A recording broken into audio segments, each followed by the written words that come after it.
Bismillahirrahmanirrahim. Alhamdulillah, wassalatu wassalamu ala rasulillah.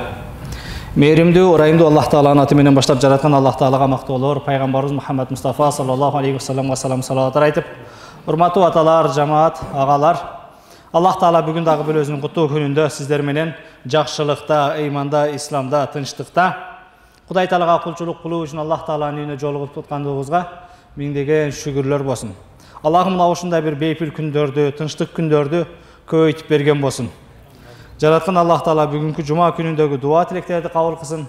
Өзгөчө бүгүн мына ошол кош майрам, жума күнү, жеңиш күнү, элимди, жеримди деп мына ошол согушта кайтыш болуп өтүп кеткен баатыр аталарды, апаларды Кудай Таала өз рахматын алып, кабырын нурдантып, бейиштен орун берген болсун. Алхамдулилlah, вассалату вассаламу аля расулилlah. Инна Аллаха фарада алейкумул хаджа фахаджу.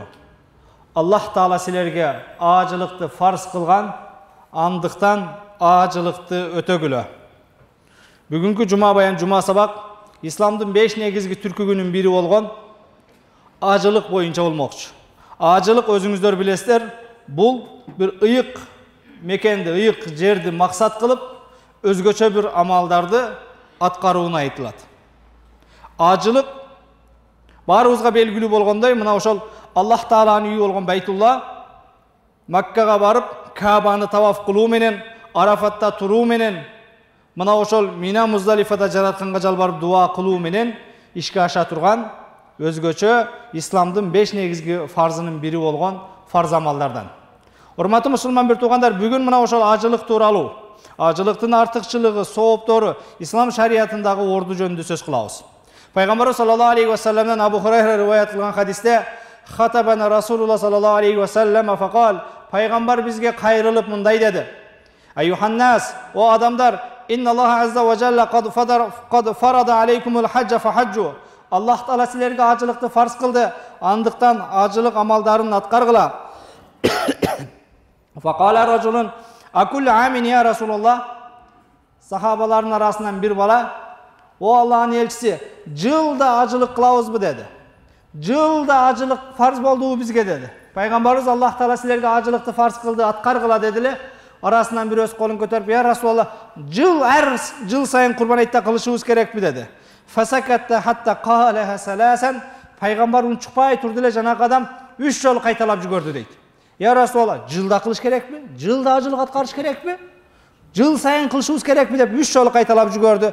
Пайгамбар саллаллаху алейхи вассалам: "Ла култу наам ла бажабат ва лам мастататум." Эгер азыр мен ооба дегенимде, жыл сайын ажылык кылыш милдет болуп калат эле дагы, колуңардан келбей калат эле. Мен кайсы нерсени силерге айткан болсом аткаргыла, унчукпай койгон болсом ашыкча суроо бербегиле.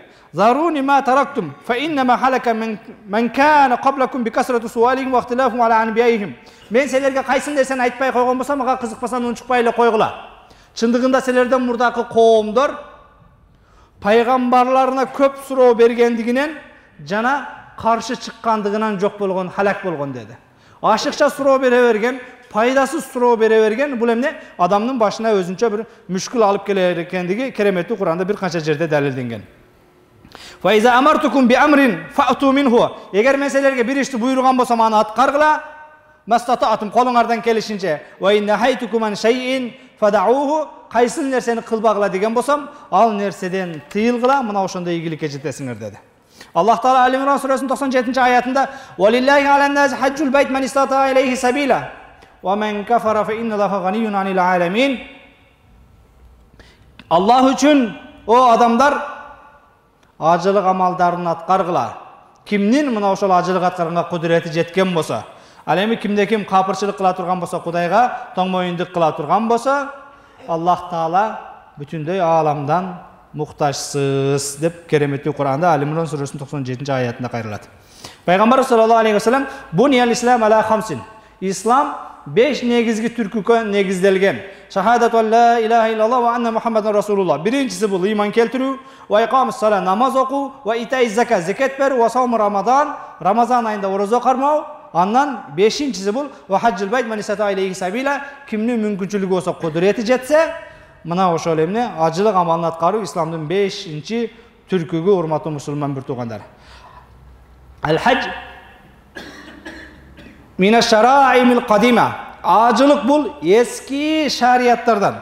Бул мына ошол адам баласы жаралгандан бери аткарылып аткан ибадаттардан.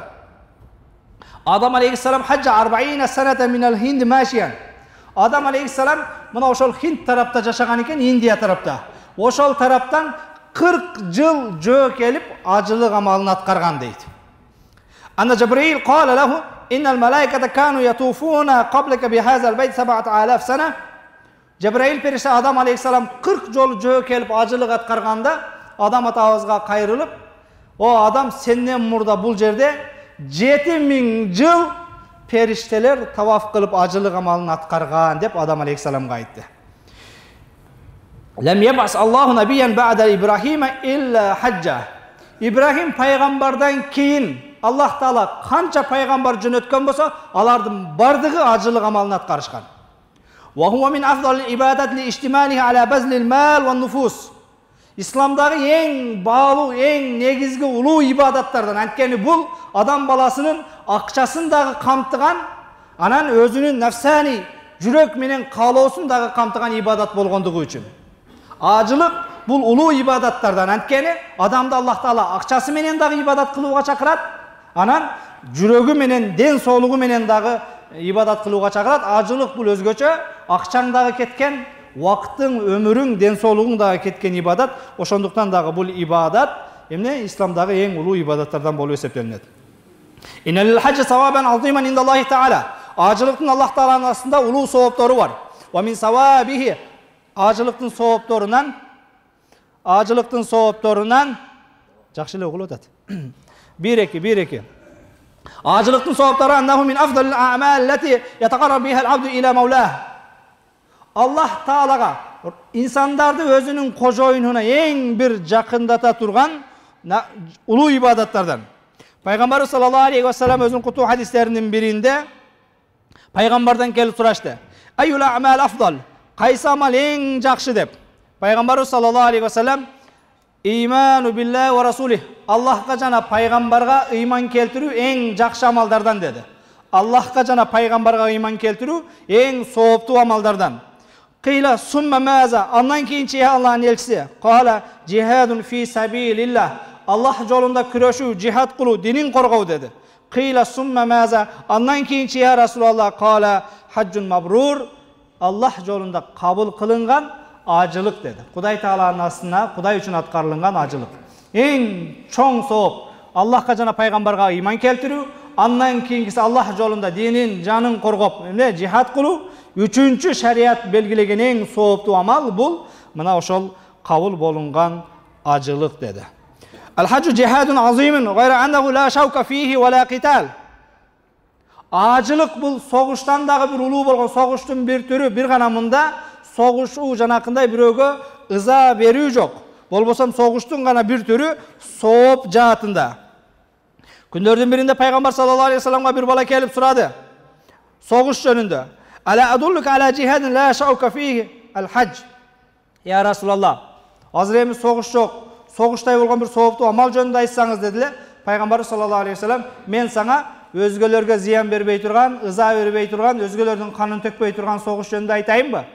Ал согуш мына Аллах үчүн ажылык аткаруу, Аллахнын үйүнө барып ибадат кылуу деди. İslam dininin özgöçölügü, İslam dininin toluktuluğu, İslam dininin merimdүүлүгү, ырайымдуулугу, mükemmel toluktuğu mına oşol alsızlar, ayalдар, kıynalganдар üçün dagı mına oşol janakınday cihattın, soğuştun soğuğun kamtıgan acılıktı farz kılıp bergendegisi.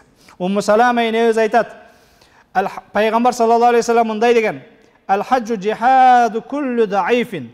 Acılık her bir alsızdın, oruqçandın cihadı degendey. Balkim bul cihattan dağı soğupturak. Ummul Müminin Ayşe radıyallahu teala anha qalat. İmanduların nenesi Ayşe ne öz aytat? O Allah'ın peygamberi. Naral cihad afdal a'mal afala nujahid. O Allah'ın elçisi, biz cihatı en bir soğuptu amal dep bilemiz. Ayaldar. Biz dağı bir cihatqa çıksak, soğuşqa çıksak bolboybu dedi. Biz de bir ayaldar da bir жоқ degende жанакындай силерге bir жардамчы болуп, башка болуп согушка катышсак дейбиз. Анткени жихаттын соогун улуу деп билебиз. Пайгамбар саллаллаху алейхи ва саллям la kunna afdalul jihad hajjun mabrur. O Ayşe tuğra aytasın, bирок ажылыктан дагы саңа сооптуураак нерсени айтайын ал. Согуштан дагы сооптуураак болгон нерсени айтайын ал. Аллах үчүн кабыл болунган ажылык деди. Al-hajju mabrur laysa lahu jazaa'un illa al-janna. Kabul bolungan ajılıktın cezası, soğuğu bul cennet dep Peygamber sallallahu aleyhi ve sellem aytadi. Hormatly musulman bir tuğandar, ajılıktın ululuğundan bul ajılık adam balasının günölerinin bardığın juup ketiret. Men hajja ve lem yerfas ve lem yefsuq raja'a min zunubihi kayawmi veladathu ummuh. Kimdeki mahacılık kılgan bolsa, oşol ajılık uçurunda buzukuluka, günöөгө жол бербестен Kuday Taala talap kılganday kıntıksız erecelerini tak atkarıp ajılık atkargan bolsa, al ajılıktan kaytkanda enesinden жаңы төлөлgөн baladay günөөsüz kaytat deydi. İbn Şamam radıyallahu teala anhu aytat, Peygamber sallallahu aleyhi ve sellem'nin janına Amr ibn As geldi. Al mına oşol emne janakınday oorukçan bolup, awalı oorloşup kalgan uçurdagı awalın bayandadı deydi. Amr kelip turup Peygamber sallallahu aleyhi ve sellem, ya Resulallah, maga on koluңuzdu beriңiz, men sizge bayat bereyin dedi deydi. Men musulman sizge uada vereyin, sizni peygamber dep tanıyın, iman keltireyin. Kokus ölüp kasam günөөsüz keteyin dedi. Peygamber sallallahu aleyhi ve sellem kolun bergenden keyin, ya Resulallah, men Allah Taala günöөлөрүмдү keçirgen avalda günөөsüz ketkendi kaalaymın dedi. Peygamber sallallahu aleyhi ve sellem, ama alimta annal İslam'a yahdum ma kana qablah. O Amr ibn al-As, sen İslam özüne murdakının barın juup günөөsüz kıların bilbeysin mi dedi. Ya Resulallah, men buga çeyin günöөгөр elem. Allah Taala'nın asına bara turgan bolsam, günөөsüz günöөлөрüm juulungan, keçirilgen avalda ketkim kelet dediler. Peygamber sallallahu aleyhi ve sellem, o Amr, sen İslam özüne murda günөө kılıp жүрген insanların günöөлөрün juup jayıp jok kıların bilbeysin be. O annal hicrata tahdumu ma kana qablah. Hicrat, Mekke'den Medine'ye din için köçü, Mekke'de жүрген günөө işlerdim bardığın joyup jok kıların bilbeysin be. O Amr ibn al-As, annal hajja yahdumu ma kana qablah. Ajılıkka çeyinki kılgan günöөлөрдү joyup, juup, jok kıların sen bilbeysin bi dedi. Mına oşul hadisin negizinde ajılık adam balasının buga çeyinki bendeçilik, insançılık kılıp, bilip bilbey kılgan günöөлөрüne kaffarat bolup, bardığın juup, jok kılıp, mından arkı jaşoosuna bir bereke öre turgan ulu ibadatlardan eken urmatlı musulman bir tuğandar. Abdullah ibn Mas'udun radıyallahu ta'ala anhu kala Rasulullah sallallahu aleyhi ve sellem, tabi'u beynel hacci vel umra. Ajılık menen umranın arkasını birinden daim ulantıp atkarıp turgula. Fa innehuma yenfiyanil faqra ve zunuba kema yenfil au yunfil kira khabsal hadid ve zahabi vel fidda ve leyse lil haccil mabrur savabun illa'l cennet. Peygamber sallallahu aleyhi ve sellem ajılık menen umrаны birinin артынан birin bat-battan atkarıp turgula. Antkeni bul ekөөsü temirdin, altındın, kümüştün janakınday dagı ketken siyaktуу adam balasının kedeyçiligi menen günöөлөрүн ketirip turat. Kabul bolungan ajılıktın soğuğu bir gana cennet dep turup Peygamber sallallahu aleyhi ve sellem özünün sahabaların ajılık menen umrаны bat-battan atkarıp turuuga çakırgan eken urmatlı musulman bir tuğandar. Ajılıktın soğuğu bul iki sahaba kelip Peygamber sallallahu aleyhi ve sellem'den, ya Resulallah, bizge ajılıktın soğuptorun kenenirek, toluğurak düşündürüp verseniz dedi. Peygamber sallallahu aleyhi ve sellem үйüңөрдөн çıkkan zaman töңөрдүn je ulooңордун baskan her bir kadamına günөөңөр keçirilip, her bir kadamına silerdin darajaңар kötörülörün bilbeysiңер be. Arafat'ta turu فإن الله عز وجل ينزل إلى السماء الدنيا فيباهي بهم الملائكة. Arafat'ka ajılığa barganda Arafat'ta tursa. Arafat'ta ümmet turgan uçurda Allah Taala özünün janındagı periştelerinde sıymıktanıp, maktanıp, alarga kayrılıp, haulai ibadi jauni şa'san gabran min kulli fajjin amik. Bular menin pendelerim. Bular bulun burçlardan çaң bolup, jüdöp, kıynalıp, çarçap, dünyanın bulun burçudan acılık kılış üçün maga kelişti. Yarjuna rahmeti ve yakhafuna azabi. Menin rahmatımdı, mehrimimdi ümit kılışat. Azabımdan korkuşat. Fa kayfa law ra'awni. Bular meni körbey turup, menen ümit kılıp, азабымдан коркушат. Ал эми эгер булар мени көргөндө кандай болор эле деп туруп, өзүнүн жанындагы периштелерге сыймыктанып, биз менен ажылык аткарып аткан пенделери менен мактанат экен. فلو كان عليك مثل رمل عالج اسمه جبل.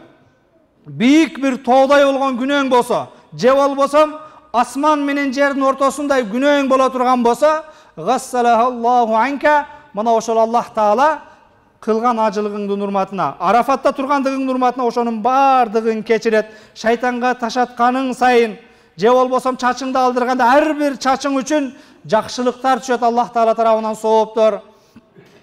Ал эми эгер сен таваф кыла турган болсоң, харажта мин зунубика кайоми валадатка уммук, ажылык учурунда кара ташты 7 жолу айлана турган болсоң, айланып бүтөрүң менен энеден жаңы туулгандай күнөөсүз чыгасың Байтулладан, Кабанын жанынан.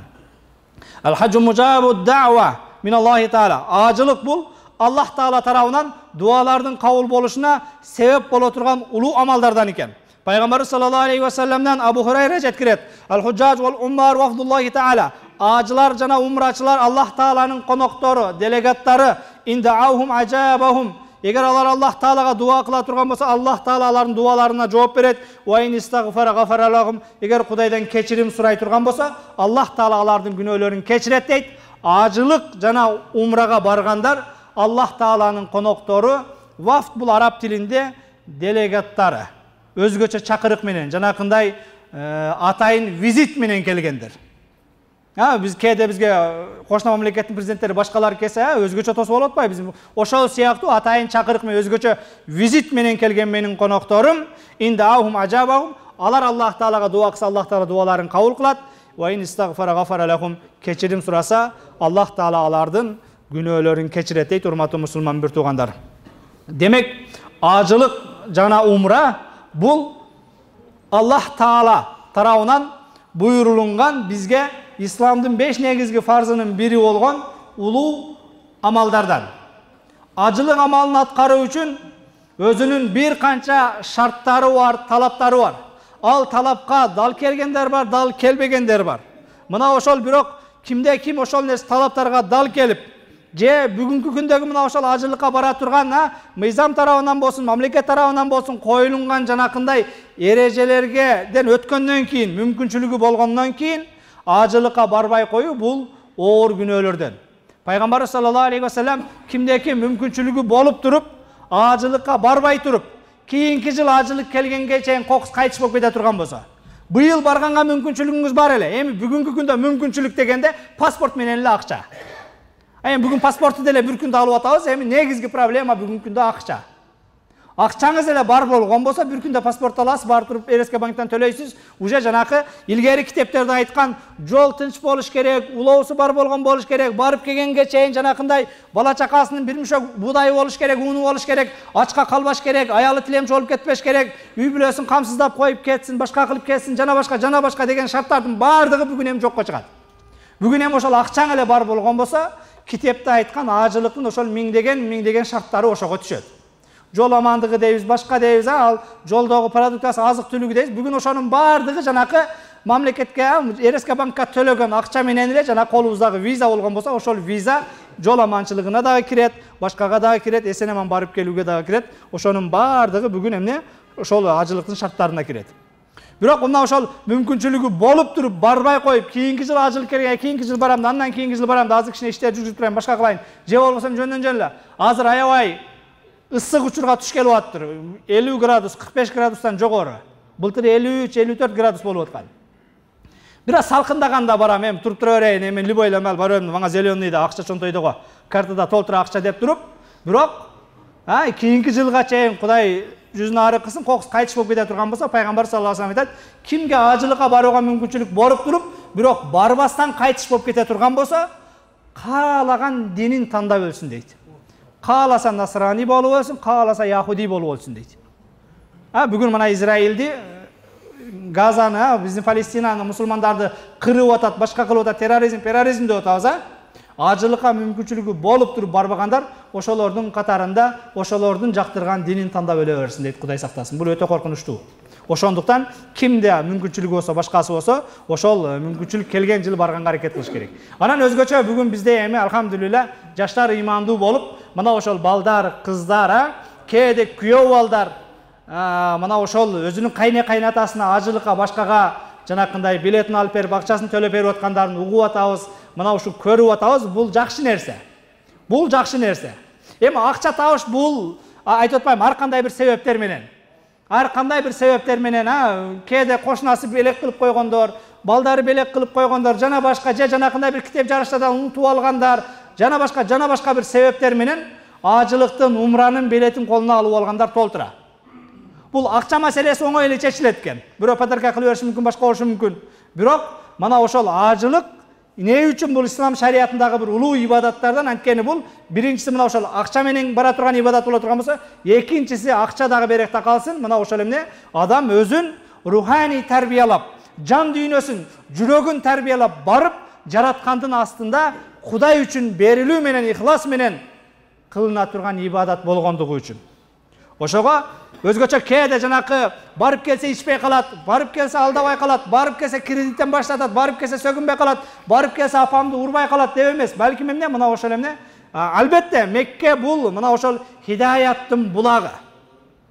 18.000 ааламга, дүйнөнүн булуң борчуна ыйман, ислам, хидаят, мына ошол ыйман нуру ошол жерден тараган.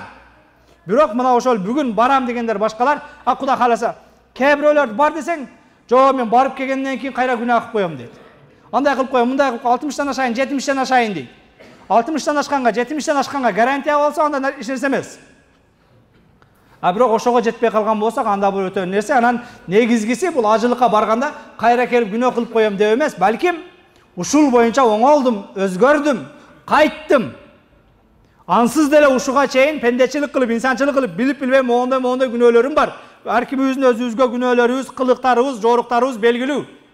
Бирок мен ушул барышта, Кудайым буйрса, Арафатта Аллах Таала фериштелерге сыймыктанат экен. Менин күнөөлөрүмдү кечирет экен. Арафаттан кайтканда бир дагы күнөөсүз калат экен адамдардын бардыгы. Эң биринчи күнөө Арафаттан кайтканда ошол эле жерде кайра биринчи күнөө башталат экен.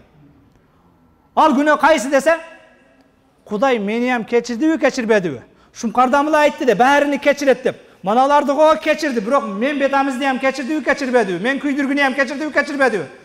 Эми булар билбегени менен менин касектарым толтура, өзүм билем го өзүмдү деп туруп, ошол жерде да Кудайдын кечиришинен күмөнсүрөсөңүз, шектенсеңиз, алгачкы күнөө кайрадан ошол жерде жазылат экен. Ошондуктан урматтуу аталар, агалар, өзгөчө мына Кудайым буйрса 10 күндүн ичинде биздин кыргызстандык ажылар биз менен кошо мына ошол дүйнө жүзү ажылыкка учу баштайт. Мына ушул жамааттын арасында дагы ата-энеси жөнөтүп аткандар бар, туугандарын жөнөтүп аткандар бар. Мына ошол эскертүү менен башка менен өзү бараткан аталар бар. Мына ошол өзүбүздү бир руханий тарбиялап туруп барсак, оңолууга бир өзгөрүүгө бет алып барсак. Анан былтыр ажылыктан келгенде да бир эскертүү катары айткан элем. Адатта бизде +60, +70, 60-тан ашкан, 70-тан ашкан атасы менен апасын жөнөтүп берип, биякта дамылан чомчу сүрөт жөнөтүп туруң деп өлкө сүрөт сурагандар бар. Атасынын ден соолугун эмес, башкасын эмес. Ошого өзгөчө жаштар жанакы эптеп эле ошол ажылыктын $4,500 төлөп колуна билетти карматып койгон, бул эрдик эмес. Бүгүн эптеп акчаны таап, мына атам акчасын төлөп койдум, апам акчасын төлөп койдум, ажы башчы менен дамла менен барып келет деп жөнөтүп берген бул акмакчылык, бул эрдик эмес. Ал жердин алхажу машакка дейт пайгамбарыбыз. Ажылык бул машаккат, бул кыйынчылык. Ал жерде жанакындай бир физический аябай адам чарчайт. Ал жер мына ошол дене менен, басуу менен, кыймыл менен боло турган ибадат. 6 миллион, 7 миллион адам бир учурда бир жерге чогулат. Кээде жума намаздан чыкканга чейин канча терде башка болуп, кача кой башка кой иштен калдым дейсиз. Ал жерде бир адашкан болсоң, кайра жамаатың тапканга чейин 2 күн өтөт. 5 миллион, 6 миллион адам арасына барып сууга кирсингендей сиңип кетесиң.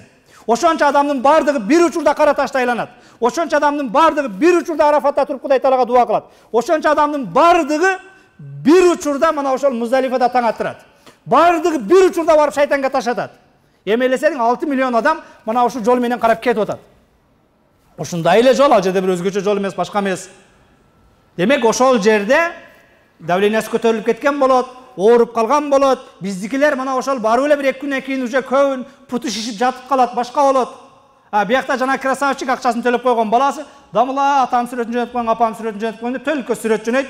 Биякта досторго, тууган уруттарга мактаныш керек. Мына ажы башы жөнөтүп, атам ажда жөнөтүп, умрада жөнөтүп. Ал путу шишип, кээ бирлери давлениясы көтөрүлүп, капельница алып, ажы башы алып барган жанагы адамдарды карабастан, анын апасын карап, хирургияда, башкада, больницада арабча котормочу болуп, аны менен кошо палатада жатканы менин иши жок. Ошого ажылыкка жөнөткөн жакшы, ажылыктын сообу жөнүндө мына мен силерге жарым сааттан бери сөз кылдым. Бирок жөнөткөндө мына ошол жанакы обалы учкашпа, учкашсаң түшүп качпа. Эрдик кылсаң сүрө кыл. 40га чыдаган 41ге дагы чыда. Атаң жашыраак болсо, башка болсо анда проблема жок, макул өзү барып келсин. Бирок бир аз чоңураак болуп калган болсо, көпчүлүк айтат да, адамла атам тетик дейт. Атам өтө өзү үйдө мал карайт, башка кылат, атты жетелеп чыгат, жетелеп киргиз башка дейт. Бул эч нерсе эмес. Ал жердин өзүндө бир күндө 5 километр басыш керек болот. 3 күндөн кийин, 2 күндөн кийин путу шишип кетип башка болуп, жайынан тура албай. Ал ысык дагы, ал ысык элестетпеңиздер мына биздин Саратандын ысыгыны. 55 градус болду. Былтыр 4-5 миң адам өлүп калды, элементарный мына иче турган питовой суудун жоктугунан. Ошончо жерде жоопкерчилик менен ал жерде айтпайм, ал бирөөдү карамак түгүл, өзүңдү өзүң эптесең ошол чоң жардам. Анан бияктан атасын, апасын жөнөтүп берип эрдик кылгандар сураныч сиздерге эскертүү. Кээ бир энелерди көрдүк, кээ бир аталарды көрдүк. Мен балдарым мага белет аперсе аябай ыраазы болдум эле, көрсө менин балдарым туура эмес кылган экен. Балдарымды мен каргасам болчу экен деди. Анткени менин балдарым ар бири келип кеткенге кудурети жетет эле деди. Ар бири бизнесмен, ар бири кыйын эле деди. Умра баш жолу мен жылына 4 жолу 5 жолу барам. Кээ биринин кийимин жууп бересиң, кээ бирин антип бересиң, мынтип бересиң, жетерейсиң, башка кыласың. Байкуш эми балдары араң ушул аксакалга акча тапса керек да деп. Анан келсең эле чалат да, дамыла олигархта атама умра той кылып атам. Дамыла хан ордодо той кылып атам. Барсаң 10 адамдын тойго жанагы атам умрадан келди, бете мактанып той кылат. Атасы ал жакта жанагы бир 2000 сом берип, калескеге салайын десең, ошого акчасын кетирбейт. Балам акчам жетпей калат депчи. Анан аны өзү акча кетпесин деп өзүң түртөсүн башка кыласың. Ошол балдар ата-энесин жөнөтүп дуа албастан кээде каргыш алып калат. Ошонун үчүн атамды, апамды жөнөтөм дегендердин кулагына күмүш сырга, жашыраак болсо, тыңыраак болсо, пожалуйста, ага мен каршылыгым жок. Бирок эми эң чоң мүмкүнчүлүк баламды деп, аялымды деп, үйдү деп, машинаны жаңылайын деп бардыгыбыз ушу талпынып атабыз, күрөшүп атабыз. Эми зор мүмкүнчүлүк атаң апаң ажылга кетип атса, эптеп ошол инип жүргөн машинаңды сатасыңбы, короодогу малыңды сатасың, кошулуп барып ошол жерде Арафатта бир дуасын алып калган болсоң, сенен өткөн бактылуу барбы? Ана бизнес, ана өнүгүү. Мына ошол жерде апаңды батасын алып ошону менен мактан, сүрөтүн жөнөт деп мактанбай. Мына ошол жерде ата-энеңдин тамагын ташып мактан. Ошол жерде анча-мынча ысыкта тедеп күн сайын күнүнө 2-3 футболка алмаш чыгып эле кирдиң, суу болуп калат. Эми зданиядан чыксаң, зданияны ичен бүгүн жанакы кондиционер менен гана жан сактайсың да. Агар зданиядан чыккан болсаң, уже бүттү. Бул парга чыктым деген сөз сыртка чыкканда. Дүкөнгө, магазинге чыксаң ham зонтик менен чыгасың. Анан ал жерде сен жанакы зорго баскан, араң баскан апаңды, атаңды жөнөтүп бересиң, ал байкуштар тердеп, же кийимин алмаштыра албай, же башка кыла албай, тердеп, сасып, жанындагыларга зыян берет, өзүнү кыйнайт. 20 күндүн ичинде келгенге чейин канча жүдөп, канча кыйналат. Сен биякта кыйраткан суу олтурбагыла, ошого урматтуу ата-энесин ажыга, умрага жөнөтүп аткандар, мана ошол алып барып, эң чоң ийгилик, эң чоң карьера, эң чоң мына ошол оомат ошол жерге алып барып, Кара таштын жанында апаке, атаке бир дуа кылың деп, ошолорду коляскага салып алып, путун массаж кылып, жетелеп жүргөн бул дүйнөдөгү бизнестин башкан эң жеткени. Жараткан Аллах Таала бардыгыбызга ата-эне бир туугандарды ажылыкка апарып, ошол жерде жетелеп, кызматын кылып, батасын алганды насип кылсын. Субхана роббика роббил иzzati amma yasifun ва саламун алал мурсалин валхамдулиллахи роббил аламин. Жараткан Аллах Таала өзүңдөн жалбарып суранабыз, ыйман исламда баарыбыздын кадамдарыбызды бекем кылгын. Аллахым мана ажылык айлары жакындап, дүйнө жүзү Аллахым өзүңдүн исламдын 5 негизги фарзынын бири болгон ажылык аман аткаруу үчүн жөнөп турат. Аллахым ошолордун катарында биздин мекендештер дагы сапарга чыккан турат. Бардыгынын сапарларын бейкатар кылгынын. Аллахым сак саламат барып келгенди насип кылгынын. Жогоруда биз айткан кабыл болгон ажылыктын соогун алганды ар бир мекендешибизге өзүң насип эткин я Раббана Раббал алемин. Ажылыктын соогу жаннат дейт. Аллахым мына ошол жаннатка барганда ажылыкка билет алып барган болсок, кайтканда жаннатка билет алып кайтканда ар бир ажаталарга, апаларга өзүң насип эткин. Ва саллаллаху таала аля хайрил Мухаммад ва алейхи ва сахбиhi